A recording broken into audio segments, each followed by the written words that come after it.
نحمده ونصلي ونسلم على سيدنا ومولانا محمد رسوله النبي الأمين المكين الحنين الكريم الرؤوف الرحيم. أما بعد، فأعوذ بالله من الشيطان الرجيم. بسم الله الرحمن الرحيم. قال الله تبارك وتعالى: لا نكلف نفسا إلا وسعها. وقال في مقام آخر: لا يكلف الله نفسا إلا وسعها. وقال في مقام آخر: فإن مع العسر يسرا إن مع العسر يسرا. صدق اللہ مولانا العظیم. معزز ناظرین و سامعین، الحمدللہ تعالی ہم اسلام کے دین رحمت و شفقت ہونے، اسلام کے دین امن و محبت ہونے، اسلام کے دین رأفت و سہولت ہونے کے تصور پر ایک سلسلہ وار گفتگو کر رہے ہیں. اور پچھلی نشست میں ہم نے اللہ تبارک و تعالیٰ کی توفیق سے احادیث نبوی سے بہت سے دلائل اور بہت سے ریفرنسز کوٹ کیے، جن سے آقا علیہ الصلوۃ والسلام کا اپنا طرز فکر اور طرز عمل اور آپ کا اسوہ مبارکہ اور آپ کی سیرت طیبہ نمایاں ہوتی ہے کہ دین کی تعبیر و تشریح آقا علیہ السلام کے ہاں سراسر نرمی، سہولت اور رحمت پر مبنی تھی،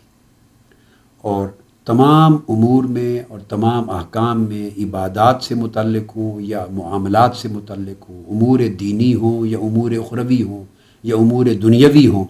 تمام امور اور تمام احکام میں آپ ہمیشہ آسانی کا پہلو مقدم رکھتے، سہولت کا پہلو مقدم رکھے. جس میں نرمی ہوتی اس کو اختیار کرتے، اسی کی تلقین کرتے، اور ہمیشہ دوسروں پر شفقت اور دوسروں کے لیے آسانی مہیا کرنا یہ آپ کا پسندیدہ اسوہ ہوتا. اور آپ کی پوری حیات طیبہ اور آپ کی تمام تشریحات جو احادیث نبوی سے ملتی ہیں وہ ان قرآنی احکام کی تفسیر تھیں، جس میں اللہ تبارک و تعالیٰ نے بھی فرمایا کہ ہم کسی جان پر اس کی طاقت سے بڑھ کر اسے مکلف نہیں ٹھہراتے، یعنی اسے حکم شرع کا پابند نہیں کرتے، یا اللہ تعالیٰ کسی جان پر اس کی طاقت سے بڑھ کر بوجھ حکم شریعت کا نہیں ڈالتا. اور یہ ارشاد الہی کہ بے شک ہر تنگی آسانی کے ساتھ ختم ہو جاتی ہے، بے شک ہر مشکل آسانی اور سہولت کے آنے سے، فراخی کے آنے سے ختم ہو جاتی ہے. یہ ایک مزاج ہے جس کا ذکر بار بار قرآن مجید میں بھی آتا ہے اور حدیث نبوی صلی اللہ علیہ وسلم میں آتا ہے. اس ضمن میں نے اپنی گفتگو یہاں پہ ختم کی تھی. بہت سی وہ احادیث نبوی صلی اللہ علیہ وسلم جس میں صحابہ کرام نے یہ فرمایا، جیسے حضرت عبداللہ ابن عمر رضی اللہ تعالیٰ عنہ کی یہ حدیث روایت کہ جب بھی ہم آقا علیہ الصلوۃ والسلام کے دست اقدس پر بیعت کرتے، کنا اذا بایعنا رسول اللہ صلی اللہ علیہ وآلہ وسلم علی السمع والطاعہ یقول لنا فی ما استطعت او قال فی ما استطعتم. جب بھی ہم آقا علیہ السلام کے دست اقدس پر دین و دنیا کے امور میں آپ کی اطاعت کرنے کے لیے بیعت کرتے تو آپ ہمیشہ یہ فرماتے کہ یہ حکم اس قدر تم پہ واجب ہے جتنی آپ میں استطاعت ہو، طاقت اور ہمت ہو. یہ ایک ایکسیپشنل کاز جو نرمی پیدا کرنے، سہولت پیدا کرنے پر مبنی تھی، ہمیشہ آقا علیہ السلام اپنے کلام میں ایڈ فرماتے دوران بیعت وعدہ لیتے ہوئے. اس طرح حضرت جریر بن عبداللہ رضی اللہ تعالیٰ عنہ نے اپنا واقعہ بیان کیا. یہ بھی متفق علیہ ہے، صحیح بخاری اور مسلم میں. بخاری کی جو کتاب ہے فی الکتاب والباب السابقین میں آیا ہے، اور صحیح مسلم کی کتاب الایمان میں آیا ہے اس باب میں کہ ان الدین النصیحہ. امام مسلم نے روایت کیا. وہ فرماتے ہیں کہ آقا علیہ السلام کے دست اقدس پر میں نے بیعت کی، بایعت النبی صلی اللہ علیہ وسلم علی السمع والطاعہ فلقننی فی ما استطعت. میں نے جب آقا علیہ السلام کے دست اقدس پر بیعت کی، سمع و اطاعت کی، تو آپ نے مجھے جب تلقین فرمائی تو اس تلقین میں ساتھ فرمایا کہ جس قدر مجھ میں طاقت اور ہمت ہو اس قدر واجب ہے یہ ہو. اب اسی بات کو آج جو یہاں سے جس حدیث کے بیان سے گفتگو شروع کر رہا ہوں وہ حضرت امیمہ بنت رقیقہ رضی اللہ تعالی عنہا وہ بیان کرتی ہیں. وہ فرماتی ہیں کہ قال اتیت رسول اللہ صلی اللہ علیہ وآلہ وسلم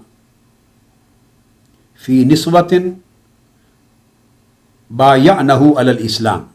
میں عورتوں کے ایک وفد میں آقا علیہ السلام کی بارگاہ میں حاضر ہوئی. عورتوں کا گروہ تھا، وفد تھا، اور ہم سب نے آقا علیہ السلام کے دست اقدس پر اسلام کے لیے بیعت کی. اور دست اقدس پر بیعت کا مطلب یہ ہوتا کہ آپ ان کو کپڑا تھما دیتے اور کپڑے کا ایک دامن ایک کونا وہ پکڑتی اور ایک کونا آقا علیہ السلام پکڑتے. عورتوں کا ہاتھ اپنے ہاتھ میں نہیں لیتے تھے وقت بیعت. یہ آقا علیہ السلام کا طریق تھا، یہی طریق شریعت ہے. فقلنا یا رسول اللہ صلی اللہ علیہ وسلم، ہم نے عرض کیا یا رسول اللہ نبایعک علی ان لا نشرک باللہ شیئا.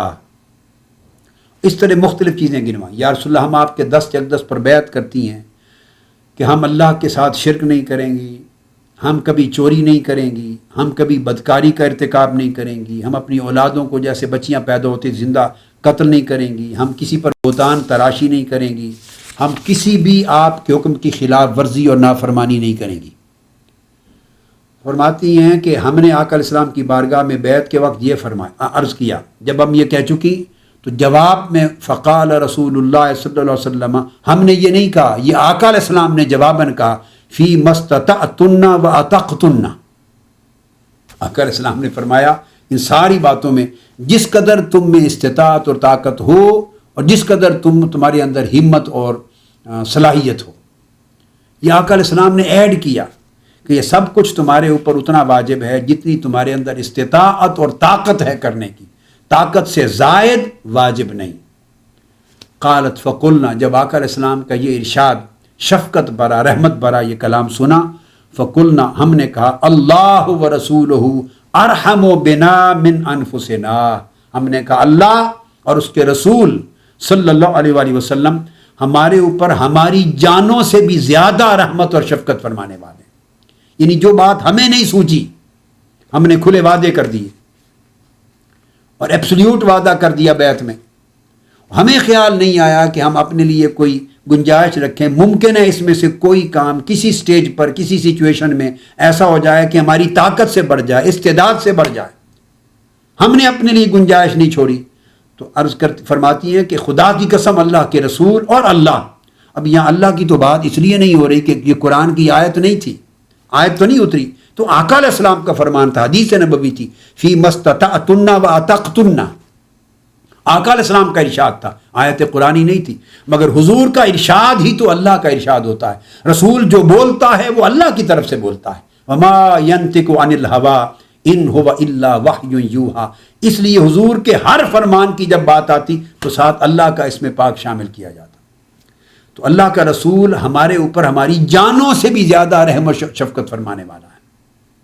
اس حدیث کو امام مالک نے روایت کیا الموطا میں، امام حمیدی نے المسند میں روایت کیا، امام بخاری کے شیخ ہیں. امام احمد بن حنبل نے مسند میں روایت کیا، امام نسائی نے اپنی سنن میں روایت کیا، اور ابن ماجہ نے سنن میں روایت کیا، اور امام ترمذی نے بھی، امام ابن حبان میں بھی، امام حاکم نے بھی، اور ان سب نے اس کو حدیث صحیح قرار دیا. اب اس سے آپ ان تمام نصوص صریحہ سے اور احادیث نبوی کی بڑی واضح دلالت سے یہ بات ثابت ہو جاتی ہے کہ آقا علیہ السلام کی ساری تعلیمات دین کی اور ساری تلقینات اور جملہ احکام اور جملہ قوانین وہ مبنی بر یسر ہیں، آسانی پر مبنی ہیں، سہولت پر مبنی ہیں، استطاعت کے مطابق اس حد تک مبنی ہیں، رحمت و شفقت پر مبنی ہیں. اور کہیں بھی کسی جگہ کسی سطح پر دین اسلام میں نہ شدت کی گنجائش ہے، نہ تنگ نظری کی گنجائش ہے، نہ انتہا پسندی کی گنجائش. یہ شدت پسندی، انتہا پسندی ٹوٹلی خلاف اسلام اور خارج از اسلام ہے. اب اسی تصور کو ایک اور حدیث ہے جو وہ بھی متفق علیہ صحیح بخاری اور مسلم میں آئی ہے. حضرت انس ابن مالک رضی اللہ تعالیٰ عنہ نے روایت کیا. انہوں نے کہا کہ آقا علیہ السلام نے فرمایا یسرو ولا تعسرو وبشرو ولا تنفرو. آقا علیہ السلام نے فرمایا کہ لوگو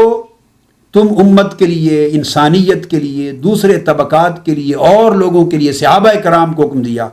تم ہمیشہ جب دین کی دعوت دو، دین کی تبلیغ کرو، دین کے احکام ان تک پہنچاؤ، احکام کی وضاحت کرو، دین کے احکام پر عمل کرنے کی دعوت دو، تبلیغ کرو، جب دین کو نافذ کرو، ہر مرحلے پر صحابہ کرام کو فرمایا یسرو، لوگوں کے لیے آسانیاں پیدا کیا کرو،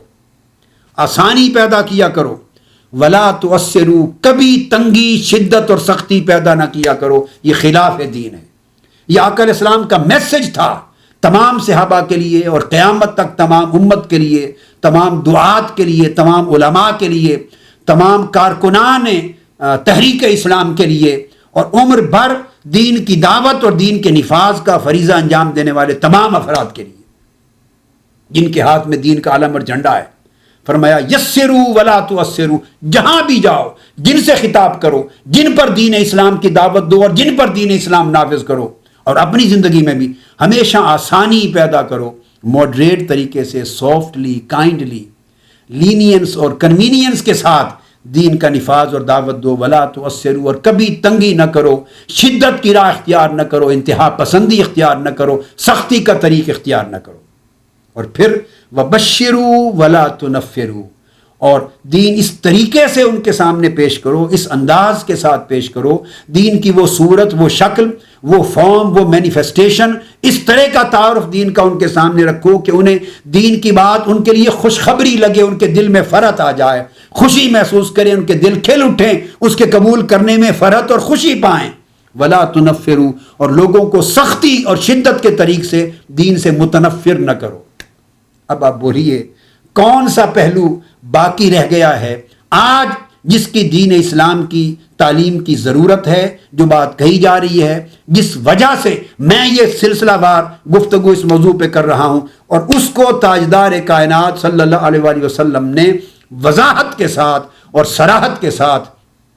اور پوری کلیئرٹی کے ساتھ اور تبیین کے ساتھ 15 صدیاں پہلے بیان نہیں فرماتی۔ کون سی بات رہ گئی؟ کون سا وہ تصور ہے اس نرمی کا، شدت کی خلاف ورزی کا، انتہا پسندی پر کی مذمت کا، اور دین کے سہولت و نرمی کے تصور کا، جو آج ہم یا مغربی دنیا میں لوگ، میں ہر بات ان کی نہیں کہہ رہا، آج جس کی بات کہی جا رہی ہے اور وہ ایکچولی پسندیدہ ہے، وہ درست ہے، مبنی بر حق ہے، وہ کون سی بات ہے جو آج کہی جا رہی ہے اور تاجدار کائنات صلی اللہ علیہ وسلم نے اس کا پیغام امت کو، انسانیت کو نہیں دیا؟ ہم نے پڑھا نہیں ہے، ہم نے آگاہی حاصل نہیں کی، ہم نے کھول کر آقا علیہ السلام کی تعلیمات اور دین کی تعلیمات کو مآخذ اور مصادر سے سمجھنے کی کوشش نہیں کی، خواہ سیکولر مائنڈڈ ہیں، خواہ ایکسٹریمسٹ ہیں، ریلیجیس ایکسٹریمسٹ ہیں، انتہا پسند اور شدت پسند ہیں، اور خواہ وہ جدیدیت پسند ہیں کہ جو جدیدیت کے نام پہ ٹوٹلی سیکولرزم، لا دینیت اور لا مذہبیت کو فروغ دیتے ہیں۔ ان کو دین کا نقشہ اور دین کا تصور معلوم نہیں، انہوں نے تکلیف گوارا نہیں کی کہ دین کو پڑھ لیں، اگر خود پڑھنا نہیں آتا تو کسی پڑھے ہوئے سے سیکھ لیں، سمجھ لیں۔ وہ بغیر پڑھے، بغیر سمجھے ہی خود بخود اپنے آپ کو سب سے بڑا پڑھا ہوا، سمجھا ہوا سمجھ لیں۔ یہ مجبوری ہے اور یہ پریشانی کا باعث بنتی ہے یہ سوچ۔ اب یہ تو تھا عمومی حکم تمام صحابہ کرام کے لیے۔ اب اگر یہ حدیث جو متفق علیہ میں نے کوٹ کی، یہ صحیح بخاری کی کتاب العلم میں ہے اور صحیح مسلم کی کتاب الجہاد و سیر میں ہے۔ امام مسلم نے کتاب الجہاد و سیر میں بیان کیا، یعنی وہ بیان کرتے ہیں کہ یہ صحابہ کرام کو جہاد پر بھیجتے ہوئے، مغازی پر بھیجتے ہوئے، سفر پہ بھیجتے ہوئے آقا علیہ السلام تعلیم دیتے کہ یاد رکھنا تمہارا مقابلہ غیر مسلموں سے ہوگا، نئی اقوام سے ہوگا، نئی طبقات سے ہوگا، نئی تہذیب اور نئی ثقافت سے تمہارا انٹریکشن ہوگا۔ یاد رکھنا اسلام کا نرمی کا چہرہ پیش کرنا، سختی اور شدت کے ساتھ اسلام کو پیش نہ کرنا، اسلام کو اس طرح رحمت اور شفقت والا بنا کے پیش کرنا کہ انہیں بشارت محسوس ہو، خوشخبری لگے، وہ نفرت محسوس نہ کرے۔ امام مسلم کا اسے کتاب الجہاد و سیر میں لانے کا مقصد یہ سمجھانا ہے کہ ان مواقع پر آقا علیہ السلام نے یہ تعلیم دی، یعنی وہ مواقع جو غیر مسلموں سے، کفار سے، دشمنوں سے، اعداء سے ٹکر لینے کے مواقع تھے، این ٹکر لینے کے مواقع پر نرمی، شفقت اور رحمت اختیار کرنے کو حکم دیا جا رہا ہے، اور شدت اور سختی ترک کرنے کو حکم دیا جا رہا ہے اسلام کے باب میں۔ اب اگلی حدیث، ان النبی صلی اللہ علیہ وآلہ وسلم بعث معاذا الی الیمن، کہ حضور علیہ الصلوۃ والسلام نے حضرت معاذ بن جبل رضی اللہ تعالیٰ عنہ کو یمن ڈپیوٹ کیا، متعین کر کے فرمایا، یمن کا جج بنایا، گورنر بھی بنایا، مختلف اپوائنٹمنٹس ہوئی ان کی، الگ الگ وقتوں میں ذمہ داریاں ملی۔ جب ان کو وہاں متعین کیا تو فقال، تو ان کو بھیجتے ہوئے آقا علیہ الصلوۃ والسلام نے حضرت ابو موسیٰ اشعری کو بھی، حضرت معاذ بن جبل رضی اللہ تعالیٰ عنہ کو، دونوں کے موقع پر فرمایا، فقال یسرا ولا تؤثرا وبشرا ولا تنفرا۔ یہ حدیث متفق علیہ۔ اسی طرح جیسے حکم تمام صحابہ کرام کو جمع کے صیغے میں تھا، ان کو تثنیہ کے صیغے میں دو کو بھیجتے ہوئے اسپیشل آرڈرز کیے، انسٹرکشن دی، فرمایا دین کے لیے آسانی پیدا کرنا، دین کو آسان بنا کر پیش کرنا، لوگوں کے لیے آسانیاں پیدا کرنا، اور لوگوں کے لیے تنگی اور شدت کی راہ اختیار نہ کرنا، لوگوں کے لیے خوشخبری کے طور پر دین کو پیش کرنا، ایسی سچویشن نہ بنانا احکام دین کی تعلیم میں کہ لوگوں کو نفرت ہو اور لوگ اچاٹ ہو جائیں اور بھاگ جائیں۔ پھر صحیح مسلم میں ایک اور مقام پر حدیث آتی ہے، اور اس میں امام مسلم روایت کرتے ہیں کہ جب کبھی آقا علیہ الصلوۃ والسلام کسی صحابہ کرام کے کسی گروہ کو روانہ کرتے، کان رسول اللہ صلی اللہ علیہ وسلم اذا بعث احدا من اصحابہ فی بعض امرہ قال بشروا ولا تنفروا ویسروا ولا تعسروا، جب بھی کسی کو بھیجتے، امام مسلم نے اس کو روایت کیا، تو آقا علیہ السلام کا معمول تھا کہ ہر ایک کو بھیجتے ہوئے صحابہ کرام میں سے جس کو بھی جس ڈیوٹی پر، چونکہ اسلام پھیل رہا تھا، لوگ صحابہ کرام کو بلاتے تھے، آقا علیہ السلام کی خدمت میں درخواست کرتے، آپ بطور داعی بھیجتے، کسی کو بطور مبلغ بھیجتے، کسی کو بطور مصلح بھیجتے، کسی کو بطور قاضی بھیجتے، کسی کو جہاد پر بھیجتے، کسی کو سفر پہ بھیجتے،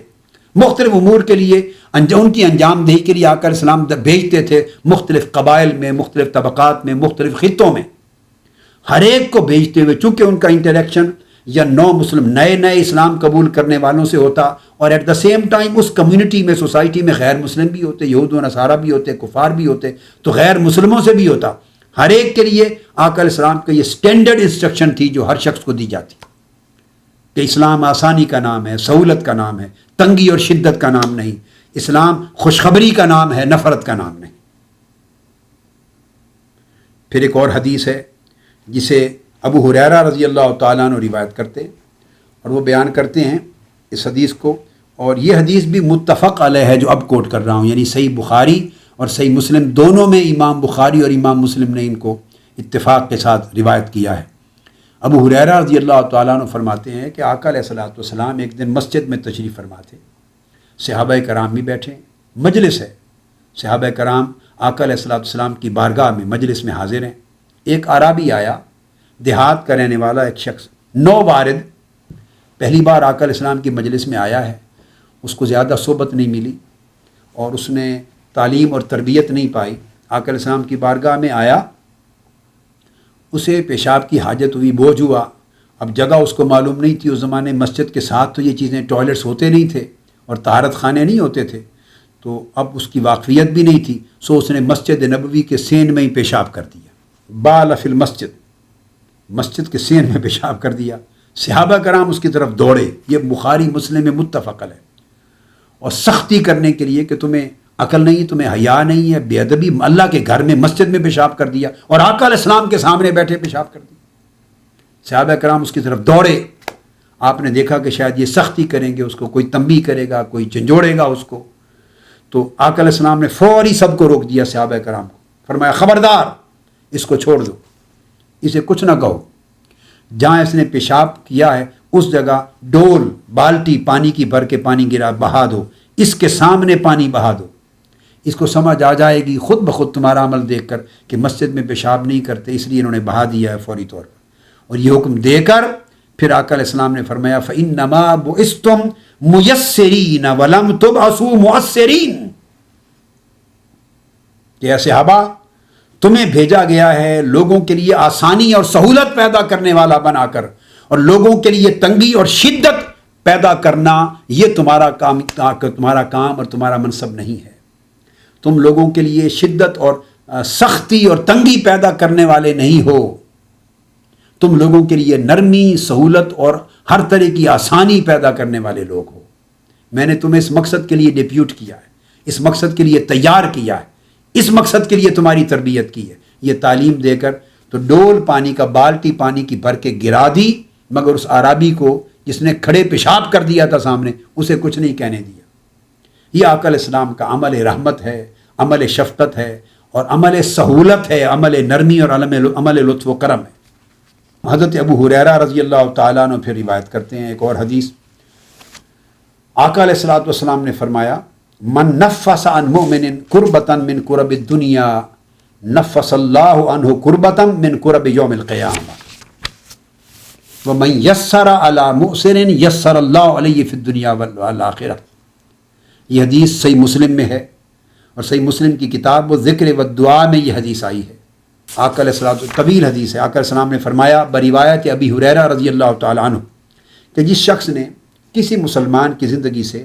دنیا کے مصائب و آلام اور دنیا کی تکلیفوں اور اذیتوں میں سے ایک تکلیف اور اذیت کا ازالہ کر دیا، ختم کر دی، اللہ تعالیٰ قیامت کی مشکلات میں سے اس کے عوض اس مشکل کو دور کر دے گا. اور ارشاد فرمایا جس شخص نے دنیا میں کسی تنگی اور شدت میں مبتلا شخص کی زندگی سے تنگی دور کر دی، اس کی شدت ختم کر کے اس کے لیے سہولت فراہم کر دی، تو اللہ تبارک و تعالیٰ اس کے بدلے میں اسے دنیا اور آخرت میں دونوں جہانوں میں اس کو سہولت عطا کر دے گا، اس کا بدل عطا کرے گا. تو سہولت فراہم کرنا نہ صرف دین ہے بلکہ عبادت ہے. وہ عبادت کہ اللہ رب العزت اس کی جزا عطا فرماتے ہیں دنیا میں بھی اور آخرت میں بھی. تو گویا ان تمام آیات قرآنی اور احادیث نبوی کا لب لباب یہ ہوا کہ جمیع معاملات میں عبادت ہوں یا دنیاوی امور ہوں یا اخروی امور ہوں، حضور علیہ السلام نے اور اللہ تبارک و تعالیٰ نے جو دین کے امر کو واضح کیا ہے وہ مبنی پر اعتدال قائم کیا ہے، کہ دین کا ہر امر اعتدال پر مبنی ہے، اور یہ ماڈریٹ ہے، ماڈریشن پر اور ٹالرنس پر مبنی ہے،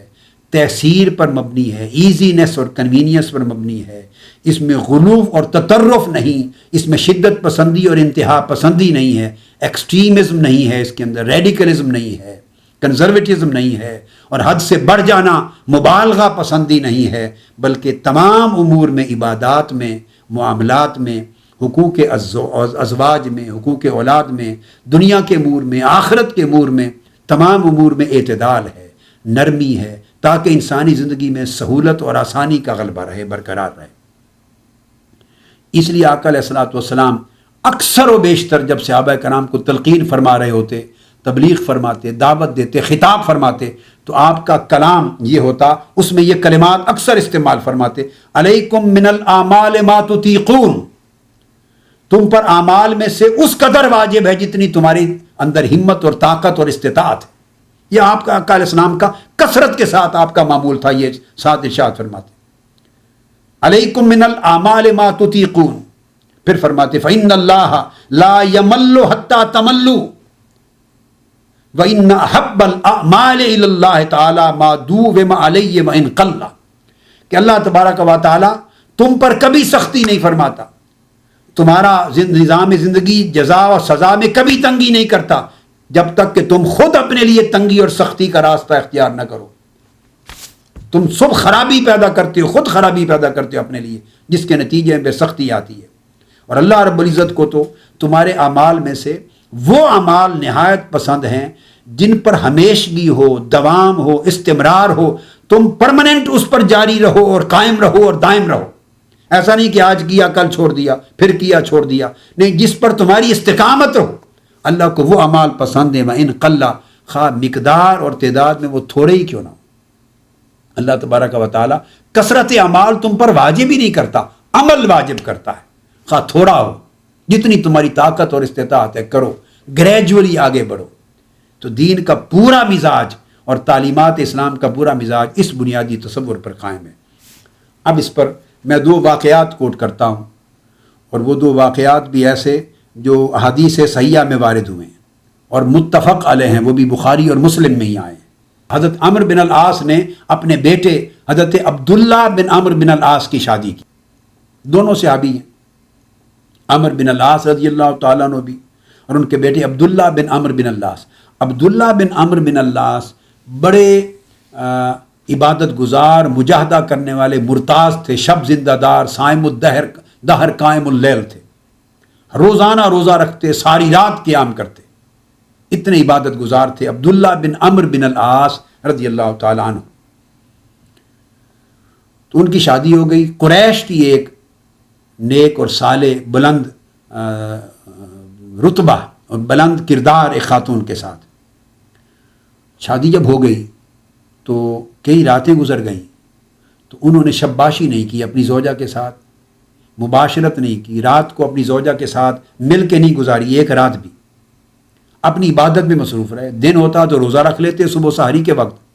اور شام کو افطار کرتے، رات کو پھر قیام اللیل میں کھڑے ہو جاتے مصلی پر۔ اس طرح ان کی رات عبادت میں گزرتی، دن بھی عبادت میں، روزے میں۔ تو حدیث کے الفاظ ہیں کہ حدیث میں مصروف تھے، یقوم اللیل فلا ینام و یصوم النہار فلا یفطر، نہ افطار کرتے یعنی روزانہ روزہ رکھتے، کوئی دن خالی نہ چھوڑتے، روزانہ قیام کرتے۔ حضرت عمرو بن العاص رضی اللہ تعالیٰ عنہ نے یہ بات اپنے بیٹے کے اس عمل کی کہ اپنی زوجہ کے حقوق ادا نہیں کر رہا، ساری رات قیام کرتا، دن کو روزہ رکھتا ہے، صائم الدہر اور قائم اللیل ہے، یہ بات آقا علیہ السلام کی بارگاہ میں شکایتاً کوٹ کر دی، یا اطلاعاً آقا علیہ السلام کی بارگاہ میں عرض کر دیا، یا رسول اللہ یہ ماجرا ہے۔ آقا علیہ السلام نے انہیں بلا بھیجا اور بلا کر اس کی تصدیق کی، اور آقا علیہ السلام نے انہیں منع کر دیا، اور منع کر کے کہ یہ ہر روز روزہ رکھنا اور ساری رات قیام کرنا یہ منع ہے، آج کے بعد نہ کرنا، اور فرمایا اِنَّ لِجَسَدِكَ عَلَيْكَ حَقًّا وَإِنَّ لِعَيْنِكَ عَلَيْكَ حَقًّا وَإِنَّ لِزَوْجِكَ عَلَيْكَ حَقًّا وَإِنَّ لِزَوْرِكَ یعنی ضَيْفِكَ عَلَيْكَ حَقًّا۔ آپ نے فرمایا کہ اے عبداللہ بن عمرو، تمہارے جسم کا بھی تم پر حق ہے، تمہاری آنکھوں کا بھی یعنی جسم کو راحت دینا، آرام کرنا، خوراک دینا، تمہاری آنکھوں کا بھی تم پر حق ہے یعنی نیند کرنا، تمہاری بیوی کا بھی تم بھی حق ہے تاکہ اس کو اس کا ٹائم دینا، شادی ہوئی ہے اس کے حقوق ادا کرنا، اور تمہارے مہمانوں کا بھی جو تمہارے گھر آئے ہیں ان کا بھی تم پر حق ہے کہ تم خود نہیں کھانا کھاؤ گے تو وہ کہاں کھائیں گے بیچارے، وہ بھی بھوکے بیٹھے رہیں گے، پیاسے بیٹھے رہیں گے، لہٰذا ان کے ساتھ مل کے کھاؤ دسترخوان پہ تاکہ انہیں بھی حوصلہ ہو اور کھائیں۔ تو یہ سارے حقوق ادا کرنا اور توازن اور اعتدال پیدا کرنا، بیلنسڈ لائف، اور اس کے اندر بیلنسڈ لائف ہو، اور ہر چیز کے اندر ایک توازن ہو، اعتدال ہو، ماڈریشن ہو، اور نرمی ہو، شدت نہ ہو، اس طرح کی زندگی، اس کا نام دین ہے، اور اس طرح ادا کرو، یہ میری سنت ہے۔ پھر آگے طویل حدیث ہے، تو آقا علیہ السلام نے انہیں سجیسشنز دی، یہ بھی ایک طرز عمل ہو سکتا ہے نرمی کا، کہ یہ بھی ہو سکتا ہے، یہ بھی ہو سکتا ہے، انہوں نے درمیان کا اختیار کر لیا۔ اور پھر عبداللہ بن عمرو بن العاص رضی اللہ عنہ فرماتے ہیں جب میں بوڑھا ہو گیا، خود فرماتے ہیں جب میں بڑھاپا آ گیا، اس وقت میں کہا کرتا تھا، پھر میں اس اپنے معمول کو نہ نبھا سکا، تو میں کہا کرتا تھا کاش جو آقا علیہ السلام نے رخصت دی تھی، مجھے جو ایکسیپشن دی تھی، اور ایک ایزینس کریٹ کی تھی میرے لیے، اور سافٹنس اور کائنڈنس کریٹ کی تھی آقا علیہ السلام نے، نرمی کا راستہ بتایا تھا، رخصت کا راستہ بتایا تھا، کاش میں اس کو اڈاپٹ کر لیتا تو اس عمر سے لے کے آج اس بڑھاپے کی عمر میں بھی میں اس کو جاری رکھ سکتا۔ اب وہ عمل چھوٹ گیا جو جوانی میں تھا۔ اس دن سمجھ آئی کہ آقا علیہ السلام کی تعلیم میں کتنی مداومت اور کتنی استقامت کی راہ ہوتی ہے۔ اسی طرح حضرت ابو الدرداء رضی اللہ تعالیٰ عنہ کے بارے میں بھی آقا علیہ السلام کا ایسا ہی فرمان مروی ہے، حدیث مرفوع ہے، اسے بھی امام بخاری نے روایت کیا ہے کتاب الصوم میں، حضرت ابو الدرداء رضی اللہ تعالیٰ عنہ کے نسبت۔ اسی طرح کا حکم آقا علیہ السلام کا حضرت عثمان بن مظعون رضی اللہ تعالیٰ عنہ کے حوالے سے بھی ہے کہ آقا علیہ السلام وہ تبتل ہر وقت ساری رات قیام کرنا، بلا ناغہ اور ہر ایک سے الگ تھلگ رہنا، آقا علیہ السلام نے ان کو بھی منع کر دیا اور اجازت نہیں دی، ان کے بارے میں بھی حکم ہے۔ اسی طرح آقا علیہ السلام نے حضرت سعد بن ابی وقاص رضی اللہ تعالیٰ عنہ ان کے لیے بھی حکم دیا، بخاری اور مسلم میں متفق علیہ یہ حدیث آتی ہے، تو ان کے لیے بھی اسی طرح اعتدال کا حکم عطا فرمایا۔ تو بے شمار واقعات حدیث نبوی میں ایسے ملتے ہیں جن میں آقا علیہ السلام نے اعتدال کی زندگی، نرمی کی زندگی، جس میں شفقت ہو، رحمت ہو، سہولت ہو، اس سے اختیار کرنے کا حکم دیا ہے، اور شدت اور مبالغہ اور انتہا پسندی عمل اور عبادت میں بھی اس سے ٹوٹلی منع فرما دیا ہے۔ کیونکہ آقا علیہ السلام کی حدیث عبداللہ ابن عباس رضی اللہ تعالیٰ عنہ سے مروی، میں پہلے کوٹ کر چکا ہوں پچھلی نشست میں، جس میں آقا علیہ السلام نے فرمایا تھا ایاکم والغلو فی الدین، خبردار دین کے اندر کسی طرح کی نہ مبالغہ پسندی اختیار کرنا، نہ انتہا پسندی اختیار کرنا، نہ شدت پسندی اختیار کرنا. یہ چیز دین میں انسان کو ہلاک کر دیتی ہے. اور پہلی امتیں اسی شدت پسندی، انتہا پسندی، مبالغہ پسندی کے باعث ہلاک کر دی گئیں یا ہلاک ہو گئیں. امت کو منع کر دیا آقا علیہ السلام نے.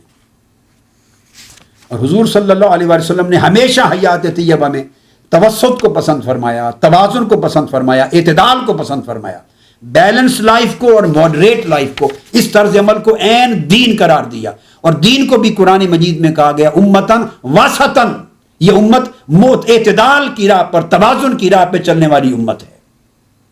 دین کو بھی دین وسط کہا، اعتدال پر قائم اپنی تعلیمات والا دین، توازن پر قائم دین. امت محمدی کو بھی امت وسط کہا کہ یہ توازن اور اعتدال پر قائم دین ہے. جو توازن کی راہ چھوڑتا ہے، ماڈریشن کی راہ چھوڑتا ہے، بیلنس کی راہ چھوڑتا ہے اور شدت پسندی اختیار کرتا ہے، وہ قرآن اور حدیث کی روح سے امت محمدی سے بھی خارج اپنے آپ کو کرتا ہے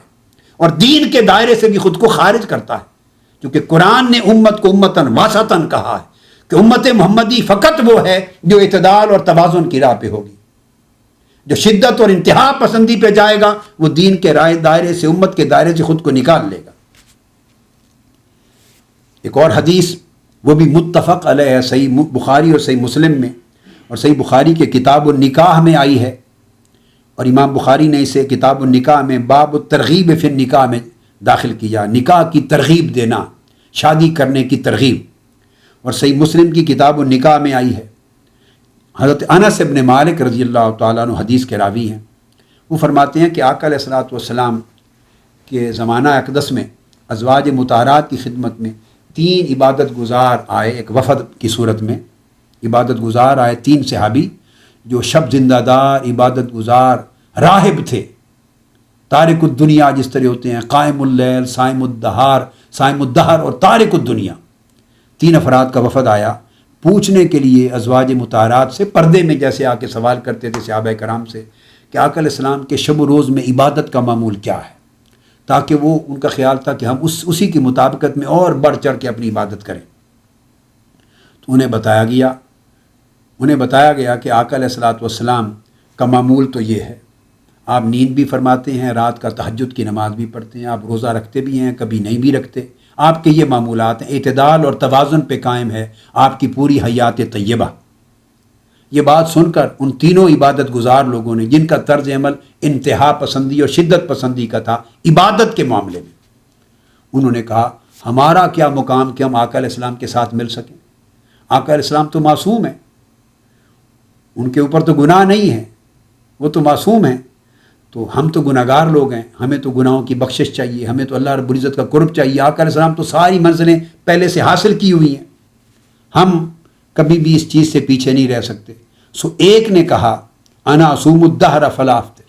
انہوں نے کہا میں آج سے یہ طے کرتا ہوں، اور ان اپنا معمول دیا کہ میں تو ہمیشہ روزہ رکھتا ہوں اور کبھی ایک دن بھی ناغہ نہیں کرتا، اور آئندہ بھی ایسا کروں گا. وقال الآخر، دوسرے نے کہا انا اعتزل انا اصلی اللیل ابدا، ایک نے کہا میں ہر رات ساری رات مصلی پہ کھڑا ہو کے قیام کرتا ہوں، عبادت کرتا ہوں اور کسی ایک رات کا قیام نہیں چھوڑتا. دوسرے نے کہا کہ میں ہر روز روزہ رکھتا ہوں، کسی دن روزے کا ناغہ نہیں کرتا. تیسرے نے کہا انا اعتزل النساء فلا اتزوج ابدا، میں عورتوں سے دور رہتا ہوں اور میں اپنی پوری زندگی میں موت کے دم تک شادی بھی نہیں کروں گا. تو تینوں نے اپنے معمولات کے لیے قسم کھا لی، عہد کر لیا یا ارادہ کر لیا، عزم کر لیا. اتنے میں آقا علیہ السلام تشریف لے آئے. فجاء رسول اللہ صلی اللہ علیہ وسلم فقال انتم الذین قلتم کذا وکذا، آقا علیہ السلام نے فرمایا تم وہ لوگ ہو جنہوں نے یہ کہا ہے. آقا علیہ السلام نے ان کی بات ریپیٹ کر دی. تم نے کہا کہ میں ہر رات قیام کروں گا اور کسی ایک رات بھی ناغہ نہیں کروں گا، قیام اللیل پورا کا پورا ساری رات قیام کروں گا. تم نے کہا کہ ہر روز روزہ رکھوں گا، کبھی ترک نہیں کروں گا. تم نے کہا کہ عمر بھر شادی نہیں کروں گا. یہ باتیں سن کے عرض کی یا رسول اللہ ہم نے ایسا کہا ہے. آقا رسول نے فرمایا اما واللہ انی لاخشاکم للہ واتقاکم لہ،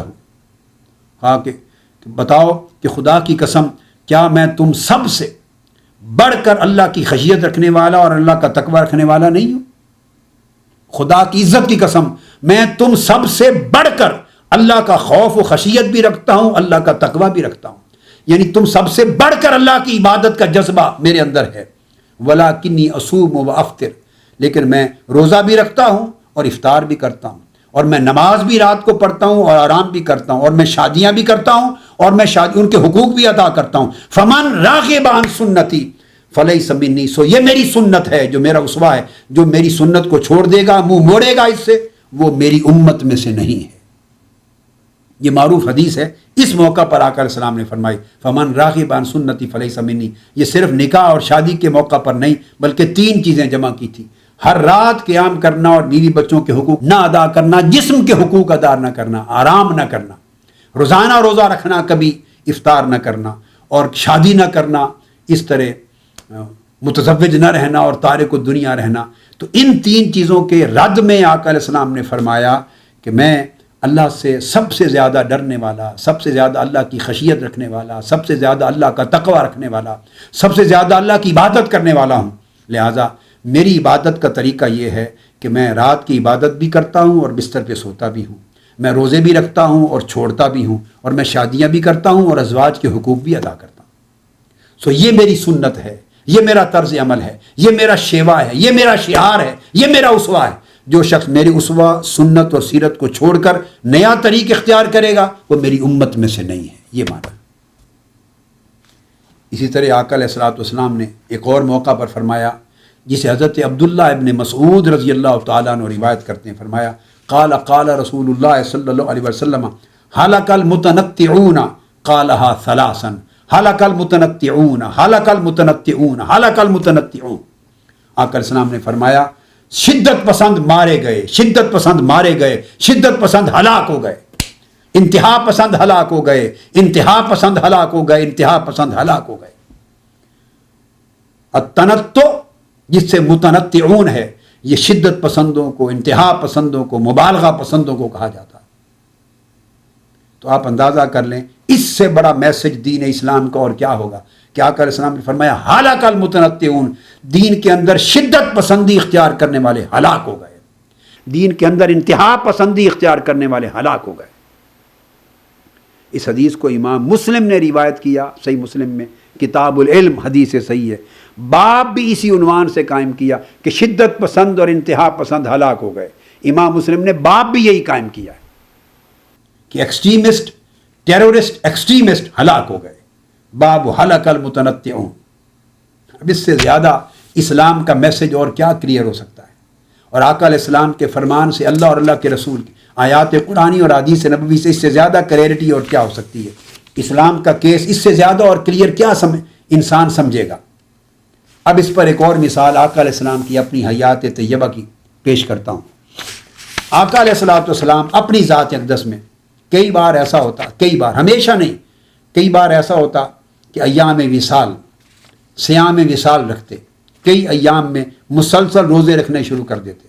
حضرت عائشہ صدیقہ رضی اللہ تعالیٰ عنہ فرماتی ہیں کہ کبھی ایسا ہوتا کہ مسلسل روزے رکھتے بلا افطار، ان کو صیام وصال کہتے ہیں، متصل روزے رکھتے چلے جاتے اور افطار نہ کرتے۔ افطار نہ کرنے کا مطلب یہ کہ کسی ایک دن بھی ناغہ نہ کرتے۔ پھر اور فرماتی ہیں کہ کبھی تو ایسا ہوتا کہ ہم سمجھتے ہیں کہ روزے رکھتے جا رہے ہیں اور کبھی شاید چھوڑیں گے نہیں، کبھی ایسا ہوتا کہ جب چھوڑ دیتے، نفلی روزوں کی بات ہے، تو ہم سمجھتے کہ روزے چھوڑ دیے اب شاید دوبارہ نفلی روزے رکھیں گے نہیں۔ ساری سنت امت کو مختلف طریق سے دیں مگر سختی سے بچا کر۔ اب صحابہ کرام نے دیکھا ان ایام میں، ان دنوں میں جب مسلسل روزے رکھ رہے تھے تو انہوں نے سمجھا کہ یہ سنت بھی شاید ہمارے لیے بھی ہے۔ بعض کام آقا علیہ السلام نے ایسے کیے جو صرف اپنی ذات کے لیے ان کو روا رکھا، امت کے لیے دیکھا کہ اس میں سختی ہے، ان کو روک دی۔ تو صحابہ کرام نے صیام وصال دیکھ کر حضور علیہ السلام کو رکھنے شروع کر دی۔ متواتر حدیث ہے یہ، تواتر کے ساتھ، یہ حدیث متواتر ہے اور حدیث صحیح ہے اور متفق علیہ ہے، بخاری اور مسلم میں آئی ہے اور کئی طرق کے ساتھ، کثرت کے ساتھ روایت ہوئی ہے۔ اور آقا علیہ السلام کا ارشاد کیا ہے، حدیث کیا ہے؟ ان ابی ہریرہ رضی اللہ تعالیٰ عنہ فرماتے ہیں قال قال رسول اللہ صلی اللہ علیہ وسلم، صحابہ کرام کو دیکھا کہ روزے رکھ رہے ہیں، ان کے چہرے زرد پڑ گئے، کچھ کمزور سے ہو گئے، نماز کے لیے قیام میں کھڑا ہونا وہ بھی تھوڑا مشکل سا لگا، کمزوری کے آثار آقا علیہ السلام نے ان کے جسموں پر اور چہروں پر محسوس فرمائے۔ دیکھ کر آقا علیہ السلام نے ان سے پوچھا، یہ کیوں کمزوری دیکھ رہا ہوں تمہارے اندر، اور تمہارے چہرے کیوں زرد دیکھ رہا ہوں؟ صحابہ کرام آقا علیہ السلام چونکہ ماں باپ سے بھی زیادہ شفیق و رحیم تھے، آقا علیہ السلام کے سوال پر عرض کیا، یا رسول اللہ، ہم نے آپ کو دیکھا صیام وصال کرتے ہوئے، مسلسل روزے رکھتے، سو ہم نے بھی آپ کی سنت پہ عمل کیا اور ہم نے مسلسل روزے رکھے ہیں، ان کی وجہ سے کمزور ہو گئے۔ جس پر آقا علیہ السلام نے فرمایا، ایاکم والوصال، خبردار آج کے بعد بغیر افطار کے مسلسل روزے نہ رکھنا، منع کر دیا۔ قالوا فإن، انہوں نے عرض کیا، یا رسول اللہ فإنک تواصل، یا رسول اللہ آپ تو صیام وصال کر رہے ہیں، آپ تو مسلسل بغیر افطار کے روزے رکھ رہے ہیں، ہمیں آپ نے منع فرمایا، اس کی وجہ کیا ہے؟ تو عرض کیا، یا رسول اللہ، جب یہ سوال کیا تو آقا علیہ السلام نے فرمایا، انی لست کہیئتکم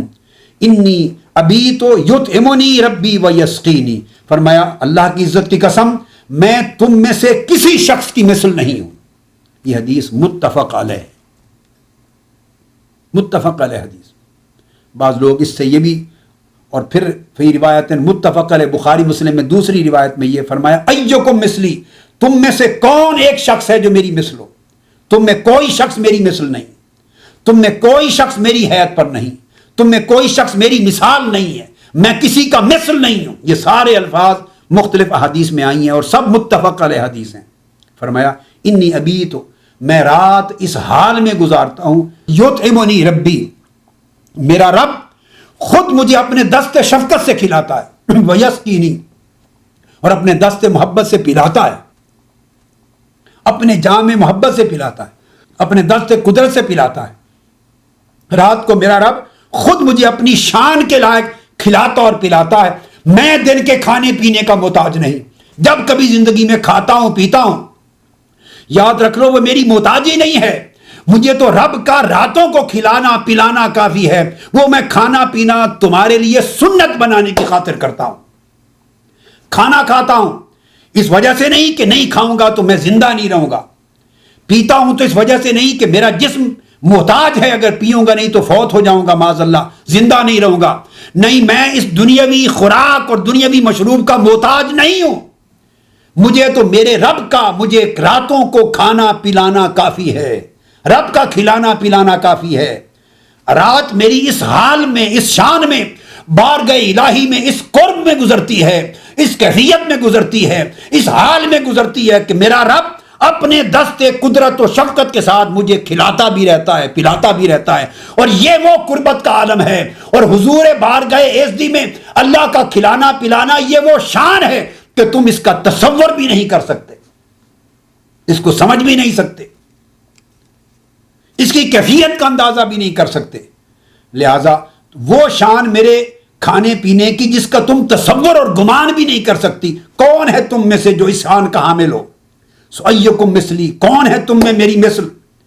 کون ہے تم میں میری حیت؟ لست کہیئتکم، میں تمہاری اور تم میں سے کسی شخص کی حیت پر نہیں ہوں۔ تو آقا علیہ السلام نے منع کر دیا صحابہ کرام کو اس سخت حکم کے ساتھ، اور اپنی شان بھی بیان کر دی۔ دو باتیں اس حدیث پاک سے، متفق علیہ حدیث۔ امام بخاری نے اس کو کتاب الصوم میں باب الوصال میں کئی حدیث کئی طرق سے متفق علیہ حدیث کو لیا ہے۔ امام مسلم نے بھی کتاب الصیام میں باب النہی عن الوصال فی الصوم اس کے اندر لیا ہے، اور بہت سی حدیث مختلف طرق سے روایت کی ہیں متفق علیہ۔ ایک تو یہ پتہ چلا کہ آقا علیہ السلام صحابہ کرام کے لیے اور امت کے لیے کتنی نرمی اور شفقت کی راہ سجیسٹ فرما رہے ہیں، ریکمینڈ فرما رہے ہیں۔ دوسرا یہ بھی کلیئر ہو گیا، بعض لوگ جو قرآن مجید کی آیات اور ان کے معنی اور ان کی کامل معرفت نہ رکھتے ہوئے شور مچاتے ہیں، اور نادانی بے خبری کی وجہ سے گستاخی کے مرتکب ہو بیٹھتے ہیں کہ قل انما انا بشر مثلکم، کہ معاذ اللہ اس سے یہ معنی سمجھ لیتے ہیں کہ وہ حضور ہماری مثل ہیں، ہماری طرح کے بشر ہیں، ہماری طرح کے انسان ہیں، معاذ اللہ ہمارے جیسے ہیں۔ جن کو یہ مغالطہ پیدا ہوتا ہے وہ توبہ کریں اس کفریہ کلمہ کے ساتھ۔ کون ہے دنیا میں، کائنات میں؟ انسان ہے، بشر تو بشر ہے۔ میں کہتا ہوں عالم ملائک میں کوئی فرشتہ نور ہو کر بھی آقا علیہ السلام کی مثلیت کا دعویٰ نہیں کر سکتا، نہ کوئی حضور کی مثل ہے، نہ حضور کسی فرد بشر کی مثل ہے، نہ کسی فرد ملک کی مثل ہے۔ آقا علیہ السلام بے نظیر و بے مثال ہیں۔ وہ جو فرمایا آقا علیہ السلام نے کفار کو مخاطب کیا، اور وہ کفار کو اس لیے مخاطب کیا کہ وہ شور مچاتے تھے کہ ہم کس طرح اس نبی اور رسول کی پیروی کر لیں، ہماری طرح کھاتا پیتا ہے، ہماری طرح بازاروں میں جاتا ہے، ہماری طرح شادی بیاہ کرتا ہے، اس رسول کا زندگی، اس رسول کا سارا شعار حیات ہمارے جیسا ہی، تو ہمارے جیسا بشر ہے۔ قرآن مجید میں درجنوں مقامات پر کفار کے یہ کلمات آئے ہیں۔ نوح علیہ السلام کو کہا گیا، شعیب علیہ السلام کو کہا گیا، دیگر انبیاء کو کہا گیا، جا بجا کہا گیا کہ ہم پیروی نہیں کرتے، ہم اتباع نہیں کرتے، ایمان نہیں لاتے، یہ رسول تو ہماری طرح کا بشر ہے۔ یہ کفار کا کلمہ تھا جو قرآن مجید میں آیا، وہ تو کچھ نہیں سوائے ہماری مثل بشر کے۔ اور پھر وضاحت کرتے وہ کہتے اس لیے ہماری طرح کا بشر ہے کہ ہماری طرح کھاتا پیتا ہے، ہماری طرح گلی کوچا بازار میں جاتا ہے، گھر کا سودا سامان خریدنے، معاملات زندگی کے نبھانے کے لیے، ہماری طرح شادی بیاہ کرتا ہے، تو ان امور پہ نظر رکھتے اور کہتے کہ وہ ہماری مثل ہے۔ آقا علیہ السلام کو فرمایا گیا کہہ دیجئے قل انما انا بشر مثلکم، یہ جو بشریت کے ظاہری تقاضے ہیں، بشریت کے ظاہری تقاضے جنہیں تم دیکھتے ہو،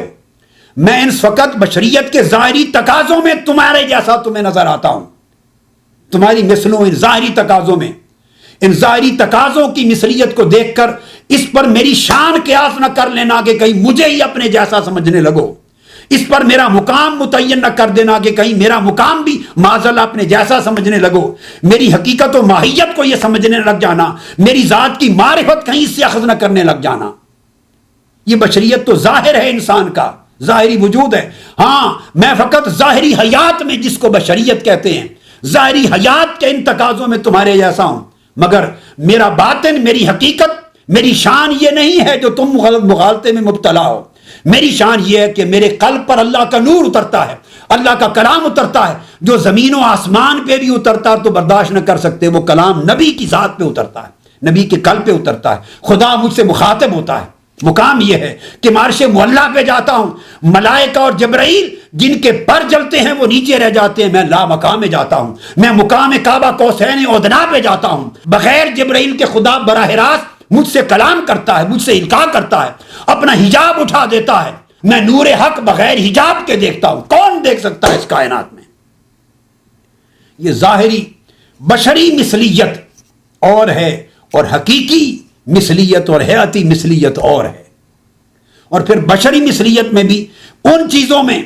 کہ بشر ہونے میں تمہارے جیسا ہوں، انسان ہونے میں تمہارے جیسا ہوں، میں نفی نہیں کرتا اس بات کی کہ میں انسان ہوں، مجھے شان بشریت بھی دی گئی ہے، تبھی تو میں شادی کرتا ہوں، میری اولاد ہے تاکہ شادی تمہاری سنت بنے، کھاتا پیتا ہوں تاکہ کھانا پینا تمہاری سنت بنے، چلتا پھرتا ہوں، اٹھتا بیٹھتا ہوں، جہاد اور سفر و حضر میں جاتا ہوں تاکہ پورا کا پورا نظام زندگی تمہیں میری سنت و سیرت سے مل سکے۔ اگر یہ بشری مثلیت پیدا نہ کی جاتی تو تمہیں میری سنت نصیب نہ ہوتی، میرا اسوہ اور سیرت نصیب نہ ہوتی، تم میری اطاعت اور اتباع نہ کر سکتے۔ مگر اس پر میری بشریت کو بھی قیاس نہ کر لینا کہ کہیں سمجھو کہ میری بشریت بھی اسی طرح تمہاری مثل ہے، نہیں، میں انما انا بشر میں تمہاری بشر ہونے میں تمہاری طرح ہوں۔ ارے جس طرح ایک پتھر پڑا ہوا ہے، ایک ہیرا ہے، ہیرا بھی پتھر ہے، اور عام جو گھر کی دیوار پہ لگایا جاتا ہے جس سے دیوار تعمیر کرتے ہیں، باہر دروازے کے باہر آپ گیراج بنا دیتے ہیں یا ڈرائی وے بنا دیتے ہیں، وہ بھی پتھر ہے۔ اب وہ اگر بولے پتھر، ڈرائی وے کا پتھر بولے، گھروں کی دیواروں کا پتھر بولے ہیرے کو کہ میں بھی پتھر ہوں، تم بھی پتھر ہو، لہٰذا ہم ایک جیسے ہیں، تو ہیرا جواب دے گا کہ نادان، ہم ایک جیسے نہیں، ہاں پتھر ہونے میں تو ایک جیسا ہوں، مگر تو کہاں، تو لوگوں کے پاؤں کے نیچے روندا جاتا ہے، اور میں ہیرا کہاں، مجھے بادشاہوں کے تاج پہ سجایا جاتا ہے۔ سو پتھر ہونے میں تو ایک جیسا ہوں، مگر میری شان بلند ہے، تیری شان پست ہے، زمین آسمان کا فرق ہے۔ تو اس طرح یہ فرق ہے، لوہا ایک شے ہے اور ایک فولاد ایک شے ہے، اور اس فولاد سے بننے والے اعلیٰ آلات ایک شے ہیں۔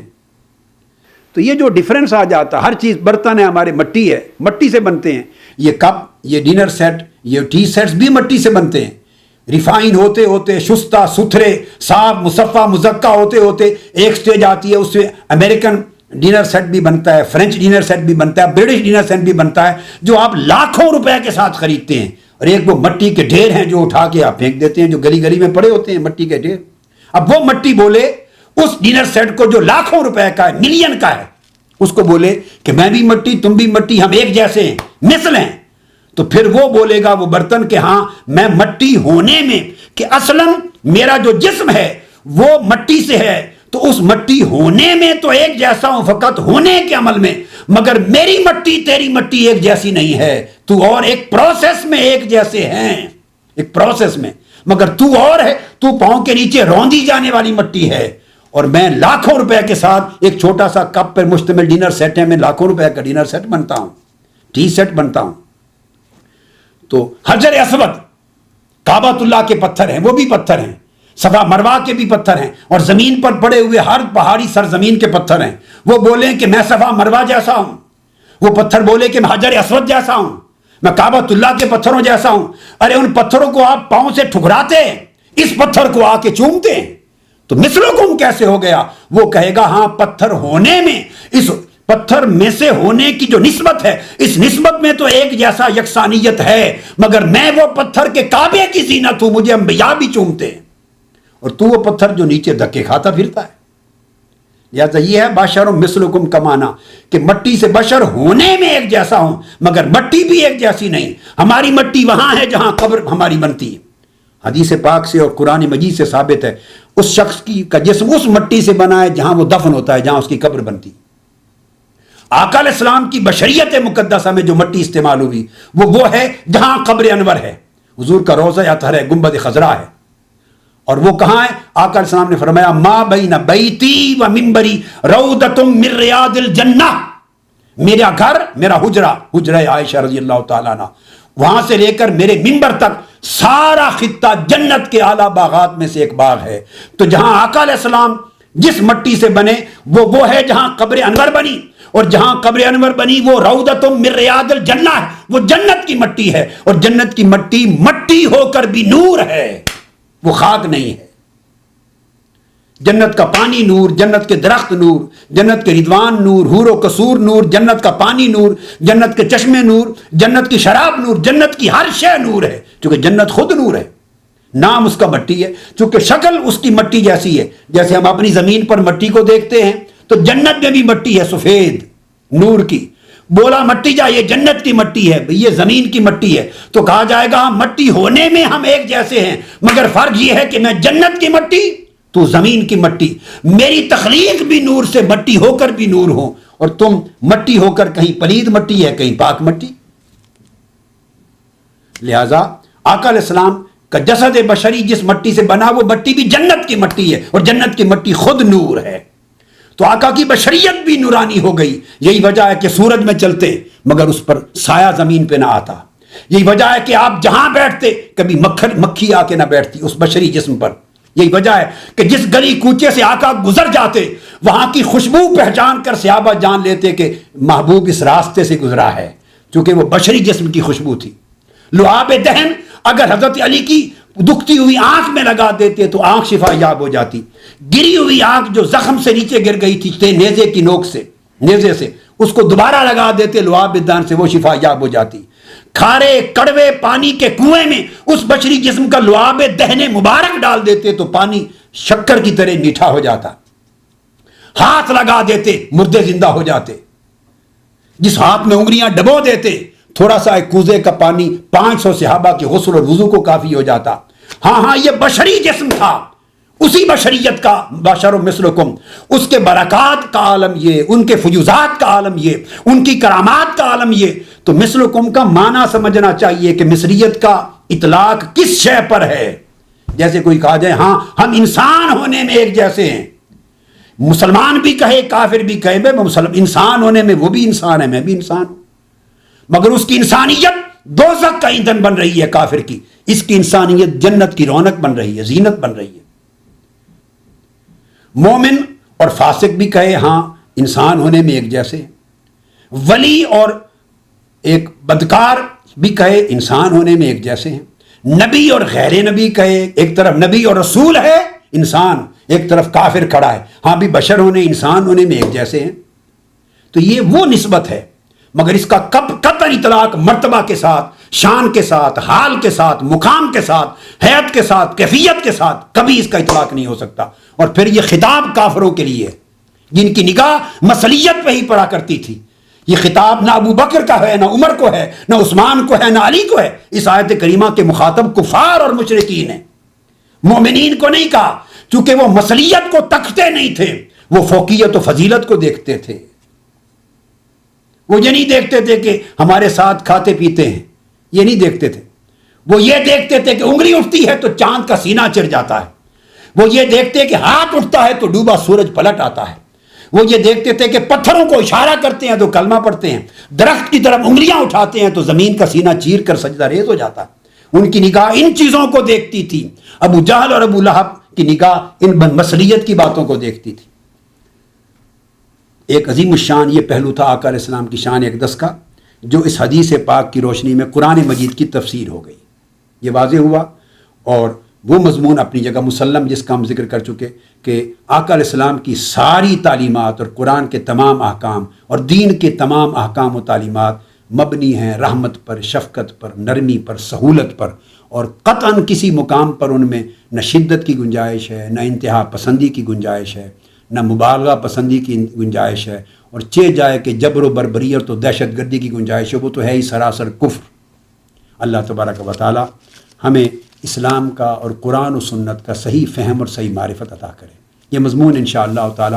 اگلی نشستوں میں اب ہمارا جاری رہے گا۔ وما علینا الا البلاغ۔ شیخ الاسلام ڈاکٹر محمد طاہر القادری کے آفیشیل یوٹیوب چینل کو سبسکرائب کریں اور بیل آئیکن کلک کریں۔